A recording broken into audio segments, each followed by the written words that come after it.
মার্কিন ইসরায়েল জোটের রক্তচক্ষু উপেক্ষা করে আবারও স্বরূপে দেখা দিলেন মধ্যপ্রাচ্যের সবচেয়ে রহস্যময় জেনারেল। ইরানের কুদস ফোর্সের প্রধান ইসমাইল কানি দীর্ঘদিনের নীরবতা ভেঙে এক বিস্ফোরক বার্তা নিয়ে হাজির হয়েছেন। সরাসরি জানিয়ে দিয়েছেন প্রতিরোধের মূল লড়াইটা এখনও দেখাই যায়নি, যা দেখা গেছে তা হিমশৈলের চূড়া মাত্র। একদিকে তেহরানের এই শীর্ষ কমান্ডারের হুঙ্কার, অন্যদিকে লেবানন সীমান্তে হিজবুল্লাহর নজিরবিহীন ক্ষেপণাস্ত্র ও ড্রোন হামলা মধ্যপ্রাচ্যের ভূ রাজনীতিকে এক নতুন সমীকরণে দাঁড় করিয়েছে। যুদ্ধক্ষেত্রের এই উত্তাপ এবার খোদ ওয়াশিংটন আর তেল আবিবকে বড় ধরনের কৌশলগত ও রাজনৈতিক দেউলিয়াত্বের দিকে ঠেলে দিচ্ছে। দীর্ঘদিন লোকচক্ষুর অন্তরালে থাকার পর 15 জুন ইরানের খাবার নেটওয়ার্কে হাজির হন ইসমাইল কানি। তার এই আকস্মিক উপস্থিতি মার্কিন ইসরায়েল শিবিরের গোয়েন্দা ছক গুঁড়িয়ে দিয়েছে। কানি স্পষ্ট ভাষায় হুঁশিয়ারি দিয়ে বলেন, প্রতিরোধ ফ্রন্ট বা অক্ষ মাসের পর মাস চলা এই যুদ্ধ থেকে আগের চেয়ে আরও শক্তিশালী হয়ে উদ্ভূত হয়েছে। তার বক্তব্যের মূল লক্ষ্য ছিল লেবাননের হিজবুল্লাহ এবং ফিলিস্তিনের হামাস। কানি দাবি করেন, লেবাননে হিজবুল্লাহর সামনে দাঁড়ানোর মতো ক্ষমতা এই মুহূর্তে কারণেই। হিজবুল্লাহর আসল সামরিক সক্ষমতা এখনও গোপন রাখা হয়েছে। শত্রুপক্ষ যা দেখছে তা আসল শক্তির সামান্য একটি অংশ মাত্র। হামাস যুদ্ধের ধাক্কা সামলে খুব দ্রুত পুনর্গঠিত এবং ঘুরে দাঁড়াবে। শুধু তাই নয়, তেহরানের এই ছায়া কমান্ডার বাব আল মান্দাব প্রণালীকে প্রতিরোধ ফ্রন্টের অন্যতম সেরা উইনিং কার্ড হিসেবে উল্লেখ করেন। প্রয়োজনে আরও গোপন তাস বের করার হুমকি দিয়ে তিনি বলেন, প্রতিরোধ ফ্রন্টের সাথে সংঘাতে জড়াতে এসো না। যেখানেই লড়তে এসেছ তোমরা মর্যাদা হারিয়েছ। ইসমাইল কানির এই হুঙ্কারের বাস্তব প্রতিফলন দেখা গেছে হিজবুল্লাহর প্রকাশ করা একটি নতুন ভিডিওতে। 13 জুন হিজবুল্লাহ তাদের সামরিক শক্তি প্রদর্শনের অংশ হিসেবে একটি ব্যালিস্টিক ক্ষেপণাস্ত্র উৎক্ষেপণের দৃশ্য প্রকাশ করে। সামরিক পর্যবেক্ষকদের মতে এটি সাধারণ কোনো রকেট বা ড্রোন নয়, এটি ইরানের তৈরি আরমান বা আবাবিল ক্ষেপণাস্ত্র। এই প্রথম হিজবুল্লাহর হাতে এই স্তরের নিখুঁত এবং মারাত্মক প্রযুক্তির অস্ত্র দেখা গেল, যা তেহরান ও বৈরুতের মধ্যকার গভীর সামরিক আস্থার প্রমাণ। আবাবিল ক্ষেপণাস্ত্রের শক্তি, এটি একটি single stage solid fuel ballistic missile. কঠিন জ্বালানি ব্যবহারের কারণে এটি আগে থেকেই প্রস্তুত করে রাখা যায় এবং অত্যন্ত দ্রুত স্বল্প নোটিসে উৎক্ষেপণ করা সম্ভব। ফলে প্রতিপক্ষের বিমান প্রতিরক্ষা ব্যবস্থা সক্রিয় হওয়ার আগেই এটি নিখুঁতভাবে আঘাত হানতে পারে। গত 9 জুন দক্ষিণ লেবাননে ইসরায়েলি সামরিক অবস্থান লক্ষ্য করে এই ক্ষেপণাস্ত্রের সফল ব্যবহার করা হয়েছে বলে জানা গেছে। এটি মোবাইল লঞ্চার থেকে উৎক্ষেপণযোগ্য হওয়ায় হিজবুল্লাহর এই ব্যাটারিগুলোকে খুঁজে বের করে ধ্বংস করা ইসরায়েলের জন্য প্রায় অসম্ভব হয়ে দাঁড়িয়েছে। শুধু ক্ষেপণাস্ত্র নয়, মাঠ পর্যায়ে হিজবুল্লাহ তাদের হামলার তীব্রতা বহুগুণ বাড়িয়ে দিয়েছে। মাত্র 24 ঘন্টার ব্যবধানে ইসরায়েলি বাহিনীর ওপর 26টি পৃথক সামরিক অপারেশন চালিয়েছে তারা। দক্ষিণ লেবাননের ঐতিহাসিক ফ্ল্যাশ পয়েন্ট মাজদাল জুন, বিন্ত জুবাইল এবং মারুন আল রাশ এলাকায় এই হামলাগুলো চালানো হয়। হিজবুল্লাহর আত্মঘাতী ড্রোন এবং গাইডেড মিসাইল সরাসরি ইসরায়েলি গোলন্দাজ ঘাঁটি, সামরিক যান এবং কমান্ড সেন্টারে আঘাত হানে। এতে বেশ কয়েকজন ইসরায়েলি সেনা হতাহত হওয়ার খবর এসেছে। হিজবুল্লাহর এই লাগাতার আক্রমণ ইসরায়েলের উত্তর সীমান্তকে পুরোপুরি অচল করে দিয়েছে।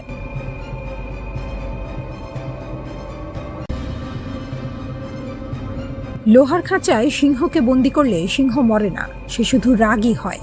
আমেরিকা দশকের পর দশক ধরে ইরানকে নিষেধাজ্ঞার খাঁচায় পুড়ছে, ডলারের শিকল দিয়ে বেঁধেছে, আন্তর্জাতিক মঞ্চ থেকে ছুঁড়ে ফেলার চেষ্টা করেছে। কিন্তু তেহরান সেই খাঁচাকেই বানিয়ে নিয়েছে নিজের সিংহাসন। নিষেধাজ্ঞা একসময় ছিল আমেরিকার সবচেয়ে ধারালো অস্ত্র। কোনো দেশকে আন্তর্জাতিক অর্থব্যবস্থা থেকে কেটে বাদ দাও, সে এমনিতেই মাথা নোয়াবে। এই হিসাবেই চলছিল বছরের পর বছর। কিন্তু যুক্তরাষ্ট্র ইসরায়েল যুদ্ধ সেই হিসাবের খাতাটাকে উল্টে দিয়েছে। বিশ্লেষকরা এখন এক বাক্যে বলছেন, নিষেধাজ্ঞা তার ধার হারিয়েছে। আমেরিকার শক্তির মূল রহস্য একটাই, ডলার। বিশ্বের 80% তেল কেনাবেচা হয় ডলারে। বৈশ্বিক রিজার্ভের 57% এখনো ডলারে বাঁধা। এই একচেটিয়া দাপটকে ব্যবহার করেই ওয়াশিংটন যুগের পর যুগ ইরানের নাকে দড়ি পরিয়ে রেখেছে। কিন্তু ইরান এখন সেই দড়ি কাটছে, এবং এমন ছুরি দিয়ে কাটছে যেটা অদৃশ্য, যেটা ধরা যায় না, যেটার কোনো ঠিকানা নেই। নাম তার ক্রিপ্টোকারেন্সি। চেইন অ্যানালাইসিসের তথ্য চমকে দেওয়ার মতো। 2025 সালে নিষেধাজ্ঞাভুক্ত প্রতিষ্ঠানগুলোতে ক্রিপ্টোর প্রবাহ বেড়েছে 694%, 59 বিলিয়ন থেকে 1,154 বিলিয়ন ডলার। ইরান সেই ক্রিপ্টোকে রূপান্তর করছে চীনের রেনমিনবিতে, আর সেই অর্থ দিয়ে রাশিয়া ও এশিয়ার দেশগুলোর সাথে চালিয়ে যাচ্ছে বাণিজ্য। ডলারকে সম্পূর্ণ পাশ কাটে। ব্লকচেইনের গলিপথ দিয়ে ইরান গড়ে তুলছে এক সমান্তরাল অর্থনীতি, যেখানে আমেরিকার পদচিহ্নও পৌঁছায় না। হরমুজ প্রণালী পৃথিবীর শক্তির শিরা। এই সরু জলপথ দিয়ে প্রতিদিন যে পরিমাণ তেল বয়ে যায় তার মূল্য কল্পনা করা কঠিন। আর এই কণ্ঠনালীর নিয়ন্ত্রণ ইরানের হাতে। এটা ভূগোলের দান, কেউ কেড়ে নিতে পারবে না। ইরান এখন সেই ভূগোলকে অর্থনীতিতে পরিণত করেছে। হরমুজ দিয়ে যাওয়া প্রতিটি জাহাজ থেকে ব্যারেল প্রতি ফি আদায় হচ্ছে। পরিশোধ করতে হচ্ছে বিটকয়েন অথবা রেনমিনবিতে, ডলারে নয়। উপসাগরীয় অঞ্চলে এখন ভাসছে প্রায় 175 মিলিয়ন ব্যারেল তেলবাহী জাহাজ। এই বিশাল বহর থেকে আংশিক রাজস্ব আদায়ও $1000 কোটি সমান। আমেরিকা অবরোধ দিয়েছে সমুদ্রে, আর ইরান সেই সমুদ্র থেকেই রাজস্ব তুলছে। এর চেয়ে বড় শ্লেষ আর কি হতে পারে? ব্যাংক নেই, কাগজ নেই, রেকর্ড নেই। হাওয়ালা পদ্ধতিতে অর্থ হাওয়ায় মিলিয়ে যায় এক প্রান্তে, আর অন্য প্রান্তে প্রকট হয়ে ওঠে কোনো নিশানা ছাড়াই। এই প্রাচীন পদ্ধতি আজ নতুন জীবন পেয়েছে। ইরান বিশ্বের বিভিন্ন দেশে শেল কোম্পানি খুলেছে, বিশ্বস্ত নেটওয়ার্ক তৈরি করেছে, পারস্পরিক লাভের সম্পর্ক বুনেছে। যেসব দেশ এই জালে যুক্ত তারাও লাভবান হচ্ছে, তাই বেরিয়ে যাওয়ার কোনো কারণ তারা খুঁজে পাচ্ছে না। পণ্য বিনিময়ের পথও আবার খুলেছে। শ্রীলঙ্কার সাথে চায়ের বিনিময়ে ঋণ শোধ হয়েছে। পাকিস্তান, ভারত, রাশিয়ার সাথে বার্টার চুক্তির দরজা খুলছে একের পর এক। হরমুজকেও ভবিষ্যতে এই বিনিময় অর্থনীতির কেন্দ্র হিসেবে গড়ে তোলার পরিকল্পনা চলছে। বিশেষজ্ঞরা বলছেন, এই যুদ্ধের সবচেয়ে বড় বিড়ম্বনা হলো যারা ফাঁদ পেতেছিল তারা নিজেরাই ফাঁদে পড়েছে। ইরানকে একঘরে করতে গিয়ে তার বিকল্প নেটওয়ার্ক আন্তর্জাতিকভাবে আরো বিস্তৃত হয়েছে। ডলারের ঘর ভাঙতে গিয়ে রেনমিনবির ঘর আরো মজবুত হয়েছে। ডলারের পতন রাতারাতি আসবে না। রেনমিনবির অংশ এখনো মাত্র 2%, কিন্তু যে বীজ আজ বোনা হচ্ছে সেই বীজ থেকে একদিন এমন এক বৃক্ষ জন্মাবে যার ছায়ায় আমেরিকার নিষেধাজ্ঞার অস্ত্র চিরতরে মরিচা ধরে যাবে। পারস্য উপসাগরের উত্তাল হাওয়ায় এখন নতুন একটি প্রশ্ন ঘুরপাক খাচ্ছে। বুশহরে কি আবার জ্বলে উঠবে পরমাণু চুল্লির আলো? কারণ যুদ্ধের ধুলো কিছুটা থিতু হতে না হতেই ইরান হাত বাড়িয়েছে রাশিয়ার দিকে। মস্কোর পরমাণু বিশেষজ্ঞদের ফিরিয়ে আনার তোড়জোড় শুরু হয়েছে তেহরানে। এই একটি পদক্ষেপে স্পষ্ট, ইরান ভাঙেনি, বরং নতুন সংকল্পে ঘুরে দাঁড়িয়েছে। আঘাত এসেছিল, কিন্তু দমেনি ইরান। সাম্প্রতিক যুদ্ধে যুক্তরাষ্ট্র ও ইসরায়েলের যৌথ বিমান বাহিনী বুশেহর পারমাণবিক কেন্দ্রকে লক্ষ্য করে কমপক্ষে 4 বার হামলা চালিয়েছে।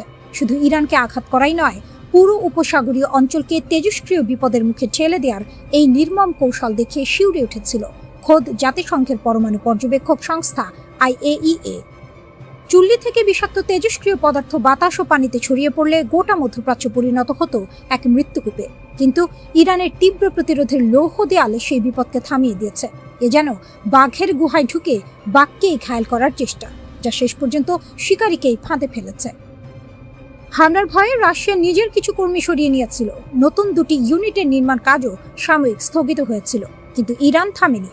যুদ্ধের আজ গায়ে মেখেও তেহরান ঘোষণা দিয়েছে 2029 সালের মধ্যে নতুন 2টি পারমাণবিক রিঅ্যাক্টরের কাজ শেষ করতেই হবে। 6 দশকের স্বপ্ন রাশিয়ার হাত ধরে পূর্ণতা। বুশেহর পারমাণবিক কেন্দ্রের গল্পটা শুধু বিজ্ঞানের নয়, এটা একটি জাতির অদম্য মনোবলের গল্প। 1975 সালে জার্মান কোম্পানির সাথে হাত মিলিয়ে এই কেন্দ্রের নির্মাণ শুরু হয়েছিল, কিন্তু রাজনৈতিক জটিলতার ফাঁদে পড়ে কাজ থমকে যায়। তখন পাশে এসে দাঁড়ায় রাশিয়া। পুতিনের দেশের সহায়তায় দীর্ঘ প্রতীক্ষার অবসান ঘটিয়ে 2011 সালে আলো জ্বালায় বুশেহর। মধ্যপ্রাচ্যের প্রথম পারমাণবিক বিদ্যুৎ কেন্দ্র হিসেবে ইতিহাসের পাতায় নাম লেখায় ইরান। 1000 মেগাওয়াট বিদ্যুৎ উৎপাদন করে দেশটির কোটি মানুষের ঘরে আলো পৌঁছে দিচ্ছে এই কেন্দ্র। 2017 সাল থেকে আরও 2টি নতুন ইউনিটের কাজ শুরু হয়েছে, এবারও রাশিয়ার কাঁধে ভর করে। শত শত রুশ প্রকৌশলী ও পরমাণু বিজ্ঞানী দীর্ঘদিন ধরে বুশেহরে কাজ করে আসছিলেন। ইরানে নিযুক্ত রাষ্ট্রদূত কাজেম জালানি এখন সরাসরি মস্কোর দরজায় কড়া নাড়ছেন। সেই বিশেষজ্ঞদের ফেরত পাঠান, কাজ শুরু করুন। 2029 সালের সময়সীমা মাথায় রাখুন। হামলার আসল উদ্দেশ্য কি ছিল? ইসরায়েল ও যুক্তরাষ্ট্র বহুদিন ধরে দাবি করে আসছে বুশেহরের কোনো গোপন কোণে সমৃদ্ধ ইউরেনিয়াম লুকিয়ে রেখেছে ইরান। পারমাণবিক অস্ত্র তৈরির পথে তেহরান নাকি বহু দূরে এগিয়ে গেছে। এই সন্দেহের বশেই বারবার বুশেহরকে নিশানা করা হয়েছে, কিন্তু ইরান সোজা কথায় বলেছে বেসামরিক কাজে বিদ্যুৎ উৎপাদনই একমাত্র লক্ষ্য। তাদের এই অবস্থান থেকে এক চুলও নড়ানো যায়নি। যুক্তরাজ্য ভিত্তিক সংবাদ মাধ্যম ইরান ইন্টারন্যাশনাল 24 এপ্রিল নিশ্চিত করেছে রাশিয়ার সাথে তেহরানের যোগাযোগ এখন পূর্ণ গতিতে চলছে। বুশেহরের চুল্লি আবার পূর্ণ শক্তিতে জ্বলে ওঠার অপেক্ষায় ইরান। হামলা এসেছিল, ক্ষতিও হয়েছে, কিন্তু লোহাকে আগুনে পোড়ালে যেমন ইস্পাত হয়, ইরানও তেমনি আঘাত খেয়ে আরও শক্ত হয়েছে। বুশাহরের এই পরমাণু আলো নেভানো যায়নি, নেভানো যাবেও না। মার্কিন সাম্রাজ্যবাদের অহংকার এবং ইসরায়েল নামক আগ্রাসী শক্তির দম্ভ মধ্যপ্রাচ্যের বালিয়াড়িতে দাফন হয়ে গেছে। পারস্য উপসাগরের বুকে নিজেদের সুরক্ষিত দুর্গ মনে করা মার্কিন সামরিক ঘাঁটিগুলো এখন ধ্বংসস্তূপে পরিণত। ইরানের অপারেশন ট্রু প্রমিস 4 ছিল বিশ্বশক্তির অপ্রতিদ্বন্দ্বী দম্ভের গায়ে এক বিশাল চপেটাঘাত। ইরান প্রমাণ করে দিয়েছে তারা কেবল কথা বলে না, তাদের প্রতিটি পদক্ষেপ নিখুঁত এবং বিধ্বংসী। অতি দর্পে হতলঙ্কা। মার্কিন যুক্তরাষ্ট্রের ক্ষেত্রে এই প্রবাদটি আজ ধ্রুব সত্য হয়ে দাঁড়িয়েছে। তারা নিজেদের সামরিক সক্ষমতাকে অজেয় মনে করত, ভেবেছিল আকাশপথে তাদের কোনো স্পর্শ করার ক্ষমতা কারণে। কিন্তু ইরানের মিসাইল ও ড্রোনের ঝাপটায় তাদের সেই নিরাপত্তা ব্যবস্থা তাসের ঘরের মতো ভেঙে পড়েছে। এনবিসি নিউজের গোপন তথ্য ফাঁস হওয়া প্রতিবেদন থেকেই পরিষ্কার, মার্কিন ঘাঁটিগুলোতে ক্ষতির পরিমাণ বিলিয়ন ডলার ছাড়িয়েছে। এটি নিছক ক্ষয়ক্ষতি নয়, বরং সাম্রাজ্যবাদের পিঠের ওপর এক বিশাল বোঝা, মরার ওপর খাড়ার ঘা। অথচ এই বিপুল ধ্বংসলীলা তারা ঢাকঢোল পিটিয়ে আড়াল করার আপ্রাণ চেষ্টা চালাচ্ছে। পেন্টাগনের নীরবতাই বলে দিচ্ছে তারা নিজেদের ব্যর্থতা নিয়ে কতটা বিপাকে আছে।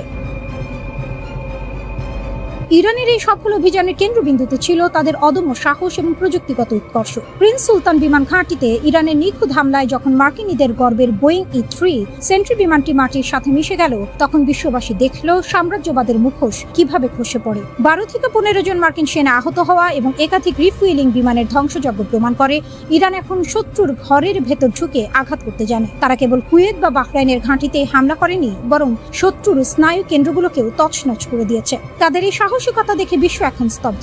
ইরান যেন সাপের হাঁচি বেদের চেনা, শত্রুর প্রতিটি চাল তারা আগে থেকেই বুঝে নিয়েছিল এবং তাদের প্রতিটি পরিকল্পনা ধূলিসাৎ করে দিয়েছে। ইসরায়েল এবং ওয়াশিংটনের যৌথ আগ্রাসন আজ এক গভীর গহ্বরে আটকা পড়েছে। আলোচনার টেবিলে বসে তারা যখন শান্তির ভান করছিল, পর্দার আড়ালে তখন ইরান তাদের বজ্রমুষ্টি প্রস্তুত করছিল। তেল শোধনাগার থেকে শুরু করে গুরুত্বপূর্ণ বন্দর, ইরানের প্রতিটি মিসাইল যেন এক একটি বিচারকের রায় হিসেবে আঘাত এনেছে। মার্কিন প্রশাসন এখন দিশেহারা। তারা একদিকে আলোচনার আবেদন করছে, অন্যদিকে তাদের সামরিক শ্রেষ্ঠত্ব চুরমার হয়ে যাওয়ার বেদনায় নীল হচ্ছে। ইরান আজ কেবল একটি রাষ্ট্র নয়, বরং একটি আদর্শের নাম। তাদের এই প্রতিরোধ লড়াই বিশ্বজুড়ে শোষিত মানুষের জন্য এক নতুন আশার আলো। তারা প্রমাণ করেছে ঘর পোড়া গরু সিঁদুরে মেঘ দেখলে ভয় পায়। এই প্রবাদ ইরানিদের জন্য প্রযোজ্য নয়। তারা বরং মেঘের গর্জন শুনেই ঝড়ের মোকাবিলায় প্রস্তুত। ওয়াশিংটন এবং তেল আবিব এখন বুঝতে পারছে ইরানকে নিয়ে তামাশা করার পরিণাম কত ভয়াবহ হতে পারে। সাম্রাজ্যবাদের দম্ভের চূড়া আজ নত হয়েছে, আর ইতিহাসের পাতায় ইরান লিখে রাখলো অপরাজেয় শক্তির সামনে ন্যায়ের লড়াই কখনো ব্যর্থ হয় না। ইরান আজ এক নায়কের আসনে, যেখানে তাদের বীরত্ব গাথা আগামী প্রজন্মের কাছে এক অবিস্মরণীয় উপাখ্যান হয়ে থাকবে।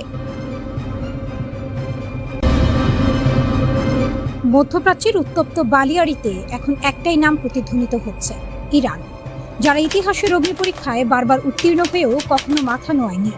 ইসরায়েল এবং মার্কিন যুক্তরাষ্ট্রের আগ্রাসনের মুখে ইরান আজ কেবল একটি রাষ্ট্র নয়, বরং একটি অকুতোভয় দুর্গ। দেশটির অলিগলি থেকে শুরু করে রাজপথ সর্বত্রই এখন প্রতিরোধের সুর। যখন চারদিকে যুদ্ধের দামামা, তখন ইরান দেখিয়ে দিল তারা কেবল কথার ফুলঝুরি ছড়ায় না, বরং হাতে কলমে জবাব দিতে জানে।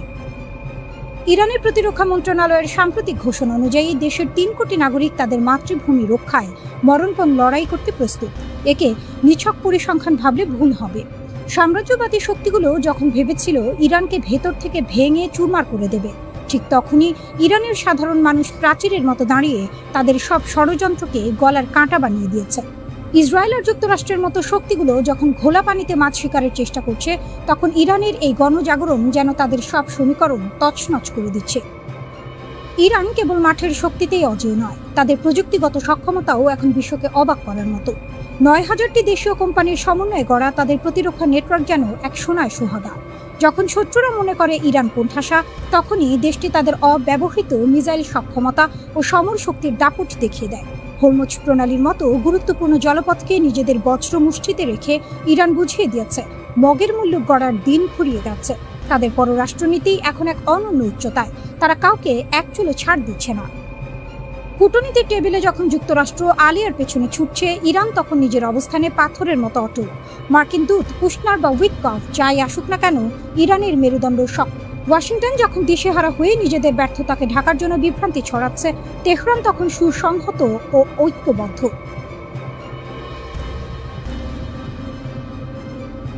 পাকিস্তানের মধ্যস্থতায় শান্তি আলোচনার নাটকীয়তায় যখন মার্কিন প্রশাসন কিং কর্তব্য বিমূঢ়, ইরান তখন স্পষ্ট ঘোষণা করেছে আত্মমর্যাদা বিকিয়ে কোনো আপোষ নয়।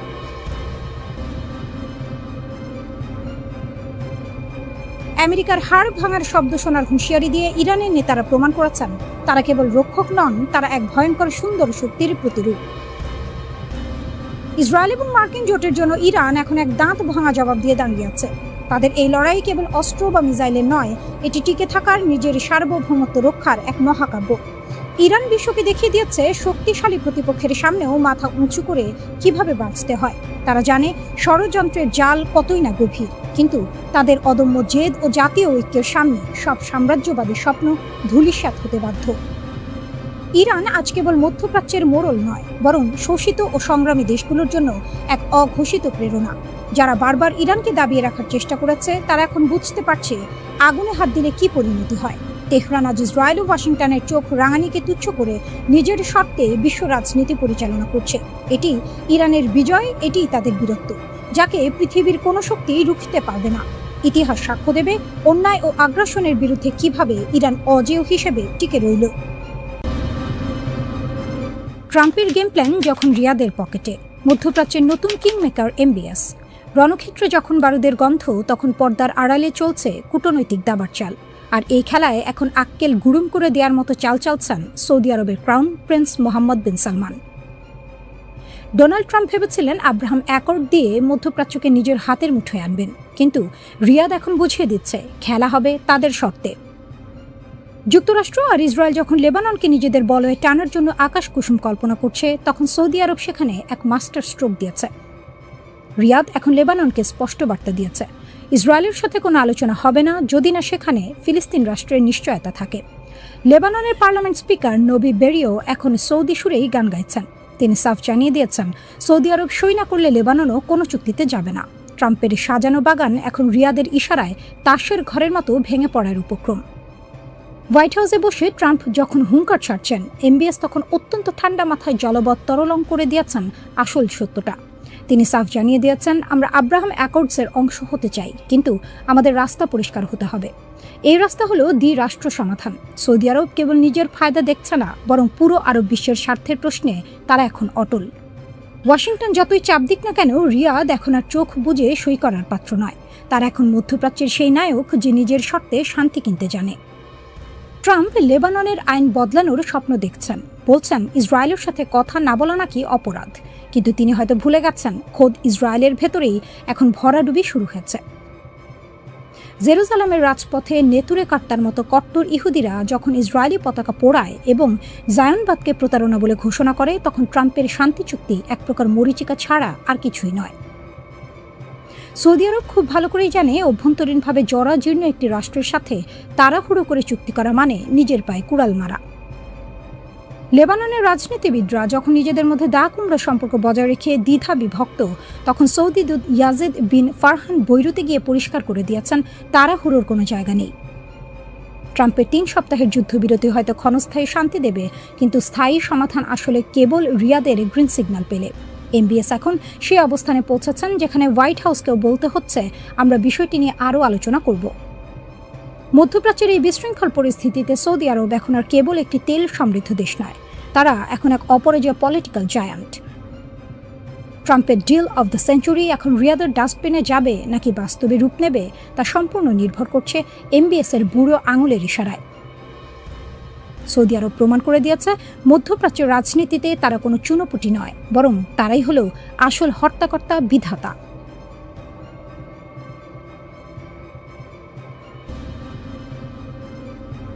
লেবাননের আকাশ ও মাটির আসল রাজা হিজবুল্লাহর রণকৌশলে নাজেহাল ইসরায়েল।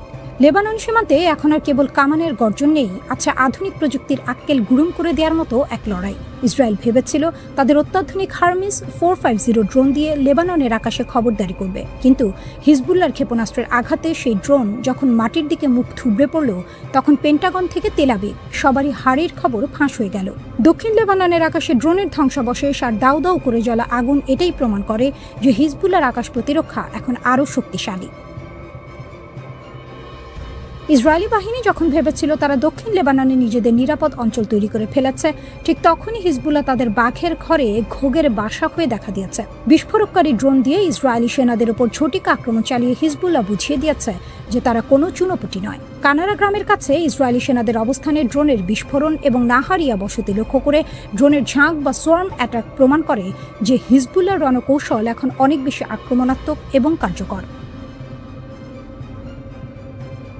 ইসরায়েলের গর্বের ধন মেরকাভা ট্যাঙ্ক, যাকে কিনা তারা অপরাজয় মনে করত, হিজবুল্লাহর পেতে রাখা চেইন বোম এর আঘাতে সেই ট্যাঙ্কের এখন ভরা ডুবি দশা। তাইবে এলাকায় একটি সাজোয়া যানের এক বিশাল কনভয় হিজবুল্লাহর সুনিপুণ অ্যাম্বুশে পড়ে তছনছ হয়ে গেছে। পরপর দুটি বিস্ফোরণে 4টি অত্যাধুনিক মেরকাভা ট্যাঙ্ক যখন দাউ দাউ করে জ্বলছিল, তখন ইসরায়েলি বাহিনীর দম্ভ তাসের ঘরের মতো ভেঙে পড়েছে। এর আগে তারা দাবি করেছিল যে তারা 21টি মেরকাভা ধ্বংস করেছে, আর নতুন এই হামলা প্রমাণ করে যে হিজবুল্লাহর সামনে ইসরায়েলি ট্যাঙ্কগুলো অসহায়।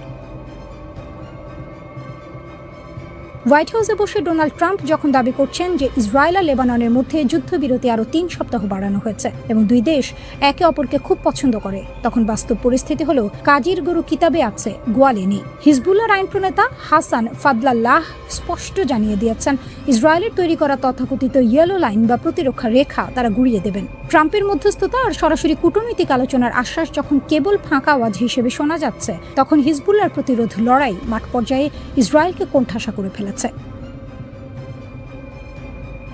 কাগজে কলমে যুদ্ধবিরতির কথা বলা হলেও সীমান্তের উত্তেজনা এখন চরম সীমায়। হিজবুল্লাহর যোদ্ধারা যখন একের পর এক সারফেস 2 ইয়ার মিসাইল ছুটছে, তখন ইসরায়েলি বিমান বাহিনী নাভিশ্বাস উঠে যাচ্ছে। ইসরায়েল দাবি করেছে তারা লঙ্ঘন ঠেকাচ্ছে, কিন্তু হিজবুল্লাহর মতে এই যুদ্ধবিরতি এখন কেবল ডুমুরের ফুল। হিজবুল্লাহর স্পষ্ট বার্তা, যতক্ষণ না লেবাননের মাটি থেকে শেষ ইসরায়েলি সেনা বিদায় নিচ্ছে এবং আমেরিকানরা কোনো সুনির্দিষ্ট সুবিধা দিচ্ছে, ততক্ষণ এই লড়াই চলবে। মধ্যপ্রাচ্যে এই মহানাটকে হিজবুল্লাহ আজ সেই অদম্য শক্তি যারা কেবল কথার ফুলঝুরি নয়, বরং মাঠ পর্যায়ে ইসরায়েলি দম্ভকে ধুলোয় মিশিয়ে দেওয়ার ক্ষমতা রাখে। ইরান ও যুক্তরাষ্ট্রের মধ্যকার টানাপোড়েনের এই নতুন অধ্যায় যেন এক রুদ্ধশ্বাস নাটক। একদিকে ইরানের রাজপথে দাপিয়ে বেড়াচ্ছে প্রলয়ঙ্করী সব ব্যালিস্টিক মিসাইল, অন্যদিকে হোয়াইট হাউসে বসে প্রেসিডেন্ট ডোনাল্ড ট্রাম্পের যুদ্ধবিরতি বাড়ানোর নাটকীয় সিদ্ধান্ত। ভূ রাজনীতির এই রঙ্গমঞ্চে দুই পক্ষই এখন অগ্নি পরীক্ষার মুখোমুখি। ইরানের সামরিক প্রদর্শনী আর ওয়াশিংটনের কূটনীতি, সব মিলিয়ে বিশ্ব এখন এক অনিশ্চিত ভবিষ্যতের দিকে তাকিয়ে। তেহরান, কেরমান এবং আরিক শহরে ইরানি বিপ্লবী গার্ড বাহিনী IRGC যে মিসাইল প্যারেড করেছে, তা ছিল বিশ্ববাসীর জন্য একটি স্পষ্ট বার্তা। গাদার থেকে শুরু করে কোরআন শাহ, শত্রুর বুক কাঁপানো সব মিসাইল নিয়ে রাজপথে ইরানের এই মহড়া যেন প্রমাণ করছে মাসব্যাপী যুদ্ধ বা মার্কিন অবরোধে তারা একটুও দমে যায়নি। IRGCর দাবি, যুদ্ধবিরতির এই সময়টুকু তারা কাজে লাগিয়ে ক্ষেপণাস্ত্র ও ড্রোন লঞ্চার তৈরির গতিকে যুদ্ধের আগের চেয়েও বাড়িয়ে দিয়েছে। মাটির নিচে গড়ে তোলা বিশাল মিসাইল সিটি আর অস্ত্রের ভান্ডার নিয়ে ইরানের এই গর্বিত ভঙ্গি যেন গাছে কাঁঠাল গোফে তেল দেওয়ার মতো। তারা নিশ্চিত যে তারা পরাজয় মানবে না। তাদের এই আস্ফালন বিশ্বকে জানান দিচ্ছে ইরান তার শক্তিমত্তার বিচারে এখনো অটল। প্রেসিডেন্ট ডোনাল্ড ট্রাম্পের যুদ্ধবিরতি বাড়ানোর ঘোষণাটি যেন এক সাপের ছুঁচো গেলা অবস্থা। আগে যুদ্ধবিরতি বাড়াতে অনীহা প্রকাশ করলেও শেষ মুহূর্তে পাকিস্তানের মধ্যস্থতায় তিনি সুর বদলেছেন। ট্রাম্পের দাবি, নতুন কোনো প্রস্তাব না আসা পর্যন্ত এই যুদ্ধবিরতি বহাল থাকবে। ট্রাম্প প্রশাসন একদিকে বলছে ইরানকে রুখতে তাদের সামরিক প্রস্তুতি তুঙ্গে, অন্যদিকে পাকিস্তানের অনুরোধে যুদ্ধবিরতি বাড়াচ্ছে। ট্রাম্প প্রশাসন হয়তো ভাবছে সময় ক্ষেপণ করে তারা নিজেদের কৌশল গুছিয়ে নেবে, কিন্তু বাস্তবতা ভিন্ন। ইরানের পাল্টা হুমকি, যে কোনো আক্রমণ হলে দাঁত ভাঙা জবাব দেওয়া হবে, স্পষ্ট করে দিচ্ছে যে ইরানের সাথে তাদের এই যুদ্ধ এক দীর্ঘমেয়াদী সংঘাতের দিকেই ধাবিত হচ্ছে। যুক্তরাষ্ট্রের ট্রেজারি সেক্রেটারি বলছেন ইরানকে অর্থনৈতিকভাবে পঙ্গু করতে তাদের ম্যাক্সিমাম প্রেসার বা সর্বোচ্চ চাপের নীতি অব্যাহত থাকবে। মার্কিন নৌ অবরোধে ইরানের বন্দরগুলো এখন কার্যত অচল। একে ইরান যুদ্ধের ঘোষণা হিসেবে দেখছে। একদিকে অস্ত্রের অভাব ও অর্থনৈতিক অবরোধ, অন্যদিকে ইরানের অদম্য জেদ। এই পরিস্থিতির মধ্যে কূটনীতির আলো দেখাটা এখন আকাশ কুসুম কল্পনা ছাড়া আর কিছুই নয়। ইরান মনে করছে তারা কেবল আকাশপথেই নয়, বরং আঞ্চলিক প্রভাবের লড়াইয়েও যুক্তরাষ্ট্রকে কোণঠাসা করে ফেলেছে। তাদের ভাষায় যুক্তরাষ্ট্র লেবানন থেকে শুরু করে পুরো অঞ্চল জুড়েই তাদের প্রভাব হারিয়েছে। ইরানের Islamic revolutionary guard corps IRGC Hormuz প্রণালী থেকে 2টি জাহাজ জব্দ করে সেগুলোকে ইরানের উপকূলে নিয়ে গেছে। আইআরজিসি বলেছে, হরমুজ প্রণালীতে শৃঙ্খলা ও নিরাপত্তা বিঘ্নিত করা ইরানের জন্য একটি রেড লাইন হিসেবে বিবেচনা করা হয়।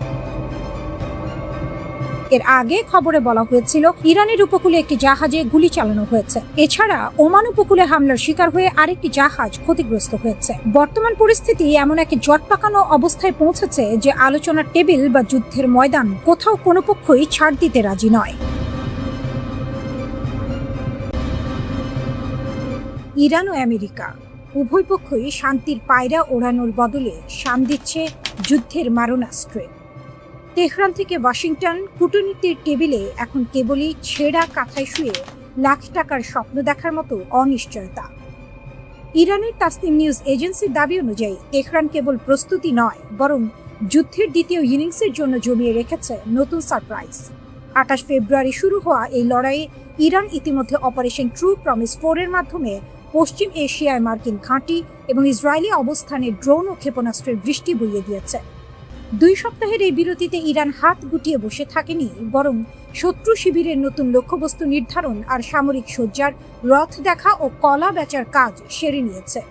তেহরানের সাফ কথা, আমেরিকা যদি কূটনীতির টেবিলকে আত্মসমর্পণের টেবিল বানাতে চায়, তবে তারা নরক নামাতে করতে দ্বিধা করবে না। ডোনাল্ড ট্রাম্পের স্বভাবজাত উলু বনে মুক্ত ছড়ানোর মতো বাগাড়ম্বর থামেনি। যুদ্ধবিরতির ভবিষ্যৎ নিয়ে প্রশ্ন করা হলে তিনি আবারও হুমকি দিয়েছেন, চুক্তি না হলে প্রচুর বোমা বর্ষিত হবে। এদিকে ইসলামাবাদের শান্তি আলোচনার টেবিলে বসার কথা থাকলেও তেহরান তার সরাসরি অস্বীকার করেছে। 19 এপ্রিল থেকে ইরানের অবস্থান অনড়, হুমকির ছায়ায় কোনো আপোষ নয়। এমনকি পাকিস্তানের মাটিতে কোনো প্রতিনিধি দল পাঠানোর খবরকেও তারা আষাঢ়ে গল্প বলে উড়িয়ে দিয়েছে। ইরানের পররাষ্ট্রমন্ত্রী আব্বাস আরাকচি এবং মুখপাত্র ইসমাইল বাঘাই স্পষ্ট করে দিয়েছেন, মার্কিন নৌ অবরোধ এবং ভারতীয় পতাকাবাহী ও অন্যান্য বাণিজ্যিক জাহাজে হামলার ঘটনাগুলো যুদ্ধবিরতির কফিনে শেষ পেরেক ঠুকে দিয়েছে। হরমুজ প্রণালী এখন বিশ্বের তেলের লাইফলাইন নয়, বরং জমের দুয়ার হয়ে দাঁড়িয়েছে। মার্কিন নৌবাহিনী যখন অবরোধের জাল বিছিয়ে ইরানকে শ্বাসরোধ করতে চাইছে, ঠিক তখনই তেহরান তাদের সুজা 2 নামক মালবাহী জাহাজ নিয়ে সেই জাল ছিন্ন ভিন্ন করে বন্দরে পৌঁছে দিয়েছে। এটি কেবল একটি যাত্রা নয়, বরং ওয়াশিংটনের প্রতি তেহরানের এক প্রকাশ্য চ্যালেঞ্জ। ভারত, চীন ও অন্যান্য দেশের উদ্দেশ্যে ইরানের তেলের ট্যাঙ্কারগুলোর এই অবাধ চলাচল বুঝিয়ে দিচ্ছে নৌ অবরোধ কেবল কাগজ কলমেই সীমাবদ্ধ। কিন্তু এই টানা পোড়েনে সবথেকে বেশি উভয় সংকটে পড়েছে ভারত। একদিকে চাবাহার বন্দরের ভবিষ্যৎ, অন্যদিকে জ্বালানি নিরাপত্তা। নয়াদিল্লি এখন সাপও মরে না, লাঠিও ভাঙে না, এমন এক কূটনীতির চক্করে পিষ্ট। পাকিস্তানের প্রধানমন্ত্রী শেহবাজ শরীফ এবং সেনাপ্রধান আসিম মুনির আপ্রাণ চেষ্টা করছেন যাতে জলে কুমির আর ডাঙায় বাঘ পরিস্থিতি এড়ানো যায়। কিন্তু জেডি ভ্যান্সের নেতৃত্বে মার্কিন প্রতিনিধি দল যখন ইসলামাবাদে পৌঁছানোর অপেক্ষায়, তখন ইরান তাদের কক্ষপথ বদলে ফেলেছে। লেবাননে ইসরায়েলি হামলা আর পারস্য উপসাগরে মার্কিন প্ররোচনা, এই 2 মিলে পরিস্থিতিকে এমন এক জায়গায় নিয়ে গেছে যেখানে এক মাঘে শীত যায় না প্রবাদটি বারবার মনে পড়ছে। পারস্য উপসাগরের আকাশে এখন যে গুমট মেঘ জমেছে, তা কি শান্তির বৃষ্টি হয়ে ঝরবে, নাকি পারমাণবিক বজ্রপাতে ছাই করে দেবে তিলে তিলে গড়া এই সভ্যতাকে? তার উত্তর কেবল সময়ের হাতেই তোলা রইল। ইরান যুক্তরাষ্ট্র যুদ্ধের দামামা বাজার সঙ্গে সঙ্গে বিশ্বজুড়ে একটি ধারণা প্রবল হয়ে উঠেছিল যে চীনের অর্থনীতি মরার উপর খাড়ার ঘাড় সম্মুখীন হবে। চীন বিশ্বের বৃহত্তম জ্বালানি আমদানিকারক দেশ হয়, হরমুজ প্রণালীর ওপর যে কোনো আঘাত দেশটির জন্য সোনার হরিণ হারানোর মতো বিপর্যয় ডেকে আনবে, এমনটাই ছিল বাঘা বাঘা বিশ্লেষকদের অভিমত। কিন্তু বাস্তবতা হলো, চীন এই সংকটে কোনো চাপের মুখেই পড়েনি, বরং তারা কৌশলগতভাবে আরো শক্তিশালী অবস্থানে উঠে এসেছে। ওয়াশিংটনের অনেক নীতি নির্ধারক চীনকে অশুভ শক্তির অক্ষের অংশ হিসেবে চিহ্নিত করে ভেবেছিলেন ইরান কোণঠাসা হলে চীনও কুল হারিয়ে দিশেহারা হবে। কিন্তু এটি ছিল আদার ব্যাপারী হয়ে জাহাজের খবর নেওয়ার মতো ভুল ধারণা। প্রথমত, চীনের জ্বালানি নিরাপত্তার বিষয়টি যতটা অতিরঞ্জিত করে দেখা হতো, বাস্তবে তা নয়। ইরানের তেলের ওপর চীনের নির্ভরশীলতা মোট আমদানির মাত্র 10%, যা সৌদি আরব বা অন্যান্য মিত্র দেশের চেয়ে অনেক কম। চীন কোনো একটি নির্দিষ্ট দেশের ওপর নির্ভর করে সব ডিম এক ঝুড়িতে রাখে না। তাই ইরান ও যুক্তরাষ্ট্রের উত্তেজনায় চীন আতঙ্কিত হওয়ার বদলে ঠান্ডা মাথায় পরিস্থিতি পর্যবেক্ষণ করেছে। দেশটির বৈদেশিক নীতিতে ইরান ও সৌদি আরবের মতো বিপরীতমুখী দেশগুলোর সঙ্গে ভারসাম্য বজায় রাখাই তাদের মূল মন্ত্র। ফলে ইরান যুক্তরাষ্ট্রের দ্বন্দ্বে চীন কেবল দর্শক হয়েই থাকেনি, বরং তারা সাপও মরবে লাঠিও ভাঙবে না এই নীতিতে অটল থেকেছে।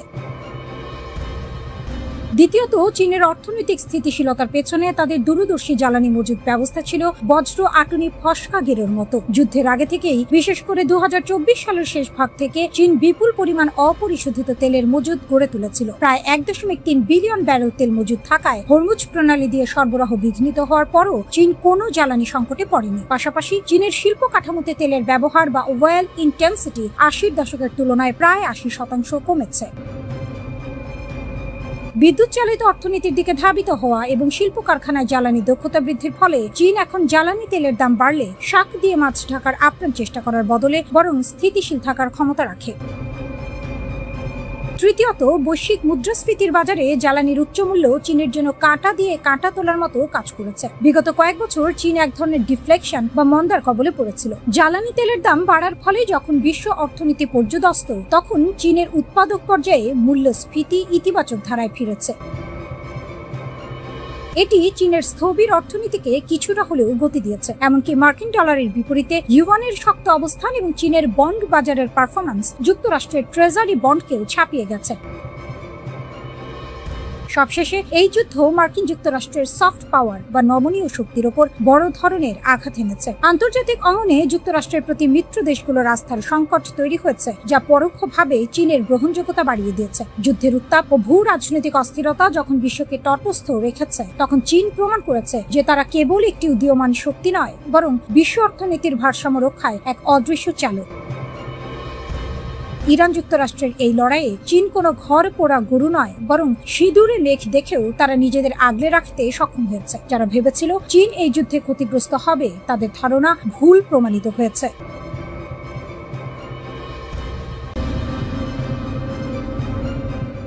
আকাশ কুসুম কল্পনা করা এক দুর্বৃত্ত ব্যক্তির মুখে সজোরে চপেটাঘাত। মেহেদী হাসান এনডিটিভিকে দেওয়া সাক্ষাৎকারে অত্যন্ত স্পষ্টভাবে দেখিয়েছেন যে তথাকথিত শক্তিশালী দেশগুলো যখন মনে করেছিল এক সপ্তাহে ইরানকে ধূলিসাৎ করে দেবে, তখন তাদের সেই ধারণা আজ বালির কাঁধের মতো ভেঙে পড়েছে। যুদ্ধের ব্যাকরণে একটি কথা প্রচলিত আছে, দুর্বল শক্তি যদি হার না মানে তবে দিন শেষে তারাই বিজয়ী। ইরান ঠিক এই তাসের ঘর ভাঙার খেলায় মেতেছে। বর্তমানে সর্বশ্রেষ্ঠ সামরিক শক্তি এবং দুটি পারমাণবিক শক্তিধর দেশের বিপক্ষে বুক ফুলিয়ে টিকে থাকা কোনো ছেলে খেলা নয়। ইতিহাস সাক্ষী দেয় ইরানিরা সহজে নতি স্বীকার করার পাত্র নয়। যারা মনে করেছিলেন ইরান দ্রুত আত্মসমর্পণ করবে, তারা আসলে ইরানের লড়াকু মানসিকতা এবং ইতিহাসের পাতা থেকে শিক্ষা নিতে ভুলে গেছেন। মেহেদী হাসান এখানে ইউক্রেনের উদাহরণ টেনেছেন। রাশিয়ার আক্রমণের শুরুতে সবাই ভেবেছিল কিয়েভ দখল হবে কয়েকদিনে, কিন্তু ইউক্রেন টিকে গেছে। ঠিক একইভাবে ইরান রাশিয়ার সামান্য সাহায্য আর নিজেদের অভ্যন্তরীণ শক্তির উপর ভর করে লড়াই চালিয়ে যাচ্ছে। আমেরিকান নীতি নির্ধারকরা যেন ইরানের উপর আক্রমণ করে আঙুল ফুলে কলাগাছ হতে চেয়েছিলেন, কিন্তু বাস্তবতা আজ তাদের নুন আনতে পান্তা ফুরানোর মতো অবস্থায় ফেলে দিয়েছে। তারা ভুলে গেছেন 1980-র দশকের সেই 8 বছর ব্যাপী ইরাক ইরান যুদ্ধের কথা। সাদ্দাম হোসেনকে যখন পুরো পশ্চিমা বিশ্ব অস্ত্র ও রসদ দিয়ে সাহায্য করছিল, তখনও ইরান মাথা নত করেনি। প্রায় 5 লক্ষ প্রাণ বিসর্জন দিয়েও তারা টিকেছিল। সেই ইতিহাস আজ আবার নতুন করে ফিরে আসছে।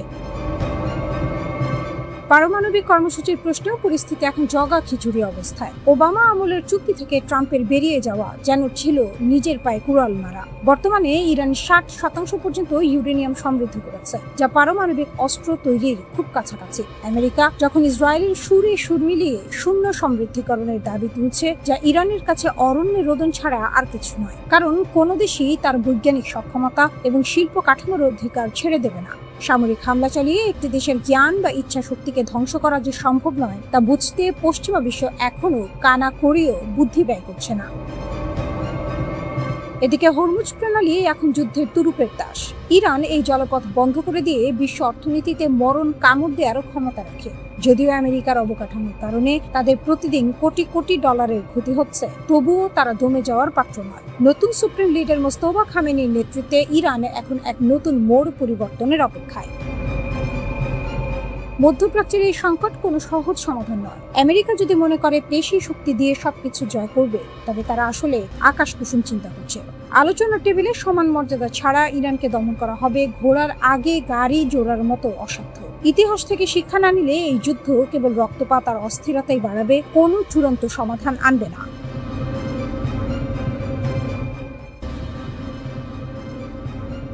মহাকাশের কক্ষপথে থাকা এক চীনা স্যাটেলাইট এখন ইরানের সামরিক কৌশলে এনেছে আমূল পরিবর্তন। একে সামরিক বিশ্লেষকরা অভিহিত করছেন গেম চেঞ্জার হিসেবে। আগে যেখানে ইরানের ক্ষেপণাস্ত্র হামলার লক্ষ্যভ্রষ্ট হওয়ার ঝুঁকি ছিল, এখন চীনা প্রযুক্তির ছোঁয়ায় তা যেন তীরের মতো লক্ষ্যভেদী। এটি কেবল প্রযুক্তির উন্নয়ন নয়, বরং ভূ রাজনীতির মোড় ঘুরিয়ে দেওয়ার এক নিখুঁত চাল। ইরানের জন্য চীনের আর্থ আই প্রতিষ্ঠানের তৈরি TWO-1B স্পাইস স্যাটেলাইট যেন মেঘ না চাইতেই জল হয়ে এসেছে। 0.5 মিটার রেজলিউশনের এই দানবীয় চোখ এখন মার্কিন ও মিত্র বাহিনীর প্রতিটি নড়াচড়া রেকর্ড করছে। সৌদি আরবের প্রিন্স সুলতান এয়ারবেস হোক কিংবা জর্ডানের মুয়াফফাক সালতা ঘাঁটি, সবই এখন এই স্যাটেলাইটের রিয়েল টাইম নজরদারিতে। আগে মার্কিন ঘাঁটিগুলোর অবস্থান ছিল গোপন, এখন সেই গোপন তথ্যগুলো ইরানের কাছে হাড়ির খবরের মতো পরিষ্কার। বেইদু নেভিগেশন সিস্টেমের সাথে এই স্যাটেলাইটের সমন্বয় ইরানকে এক অজেয় শক্তিতে পরিণত করেছে, যা পেন্টাগনের জন্য নিশ্চিতভাবেই মরার উপর খাড়ার ঘা। এই নতুন প্রযুক্তিগত উন্নতির ফলে ইরান এখন হামলার আগে যেমন লক্ষ্যবস্তু সুনির্দিষ্ট করতে পারছে, তেমনি হামলার পরবর্তী ক্ষয়ক্ষতি যাচাইও 1 সেকেন্ড সময় নষ্ট করছে না। এটি তাদের প্রক্সি গোষ্ঠীগুলোর সক্ষমতা বহুগুণ বাড়িয়ে দিয়েছে। পশ্চিমা প্রতিরক্ষা ব্যবস্থা, যা এতদিন তাদের আকাশসীমা নিয়ে নিশ্চিত ছিল, এখন তারা পড়েছে শাখের করাতের মুখে। পেছনে ফিরলে বিপদ, সামনে এগুলে ঝুঁকি। ইরানের এই সামরিক উত্থান পশ্চিমা বিশ্বের জন্য বড় ধরনের এক দুঃস্বপ্ন। এদিকে বেইজিং তার চিরাচরিত ভঙ্গিতে এই অভিযোগকে ভিত্তিহীন বলে উড়িয়ে দিচ্ছে। চীন সরাসরি সামরিক সহায়তার কথা অস্বীকার করলেও বিশ্ববাসী জানে শাক দিয়ে মাছ ঢাকা আর সম্ভব নয়। যখন মার্কিন প্রেসিডেন্ট ডোনাল্ড ট্রাম্পের মতো ব্যক্তিত্বরা সরাসরি হুঁশিয়ারি দিচ্ছেন যে ইরানকে সহায়তা করলে কঠোর নিষেধাজ্ঞা দেওয়া হবে, তখন চীনের এই অস্বীকার যেন ঢাল নেই, তলোয়ার নেই, নিধিরাম সর্দারের মতো শোনাচ্ছে। কারণ ডিজিটাল যুদ্ধের এই যুগে স্যাটেলাইট তথ্য আদান প্রদানই এখন সবচেয়ে বড় মারণাস্ত্র। ইরান এবং চীন যেভাবে একে অপরের পরিপূরক হিসেবে কাজ করছে, তাতে স্পষ্ট যে তাদের এই গোপন আঁতাত কোনো সাধারণ বিষয় নয়, বরং এটি দীর্ঘমেয়াদী এক ভূ রাজনৈতিক মাস্টার প্ল্যান। সামরিক বিশ্লেষকদের মতে ইরান এখন কোনো রণক্ষেত্রে সরাসরি উপস্থিতি ছাড়াই ডিজিটাল যুদ্ধের মাধ্যমে পরাশক্তিগুলোকে নাকানি চুবানি খাওয়াচ্ছে। এটি কেবল প্রযুক্তির লড়াই নয়, এটি আধিপত্যের লড়াই। মার্কিনীদের জন্য এই পরিস্থিতি এখন আতে ঘা লাগার মতো। বছরের পর বছর ধরে চলা নিষেধাজ্ঞা ইরানকে কেবল মানসিকভাবেই শক্তিশালী করেনি, বরং তাদের বাধ্য করেছে নতুন নতুন উদ্ভাবনী পথ খুঁজতে। আর চীন সেই পথকেই প্রশস্ত করে দিয়েছে। মহাকাশ প্রযুক্তিতে চীনের ক্রমবর্ধমান এই আধিপত্য আগামী দিনে বিশ্ব রাজনীতির ভারসাম্যকে আরো অস্থিতিশীল করে তুলতে পারে। ইরান ও চীনের এই প্রযুক্তিগত মৈত্রী বিশ্বকে নতুন এক বাস্তবতার সামনে দাঁড় করিয়ে দিয়েছে। আমেরিকা এবং তার মিত্ররা যদি এখনই নিজেদের প্রতিরক্ষা কৌশলে আমূল পরিবর্তন না আনে, তবে ভবিষ্যতে তাদের জন্য বাঘের ঘরে ঘোগের বাসা বাঁধার মতো পরিস্থিতি তৈরি হওয়া কেবল সময়ের ব্যাপার। বিশ্ববাসী এখন দেখছে কিভাবে প্রযুক্তি আর কূটনীতির মিশেলে একটি ছোট দেশ বিশ্ব শক্তির দর্প চূর্ণ করতে সক্ষম হয়।